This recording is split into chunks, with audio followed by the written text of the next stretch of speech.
नाजरीन खबर शामिल करते हैं ठट्टा से। वीएनएन न्यूज के ब्यूरो चीफ सैयद अफजल हुसैन शाह की रिपोर्ट के मुताबिक ठट्टा महकमा पाशी मीरपुर साकरों की नहली से ठट्टा के सारी इलाकों घोड़ाबारी केटी बंदर मीरपुर साकरों के मुलहका इलाकों में पीने का पानी का शदीद बहरान पैदा हो गया।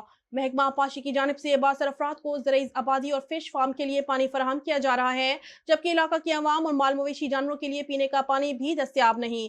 पानी की अदम फराहमी से नहरें खुश्क हो गईं, जबकि ज़ेरे काश फसलें भी तबाह होने लगी हैं।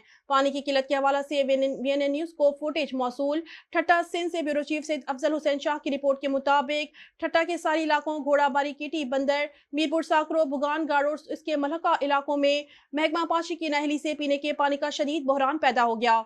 साहली इलाका के मकीन ने महकमा पाशी मीरपुर साकरों के अमले पर इल्जाम लगाया कि अवाम को पीने का पानी फराहम करने के बजाय इलाका के बासर अफराद को ज़राई आबाद और फिश फार्म के लिए पानी फराहम किया जा रहा है, जबकि मकीन पानी की किल्लत के बायस पानी की बूंद बूंद को तरस रहे हैं। यहाँ तक मवेशी जानवर के लिए भी पानी मुयसर नहीं है। पानी की किल्लत के बायस करीब काश्तकारों की फसलें तबाह हो रही हैं, जबकि बासर अफराद को ज़राई आबादी के लिए वाफर मिकदार में पना पानी फराहम किया जा रहा है। अवाम ने पीपल्स पार्टी के चेयरमैन वजीर खारजा बिलावल भुट्टो जरदारी, वजीर आला Sindh, chief justice Sindh high court और दीगर से फौरी नोटिस लेने और पीने के लिए पानी फराहम करने का मुतालबा किया है।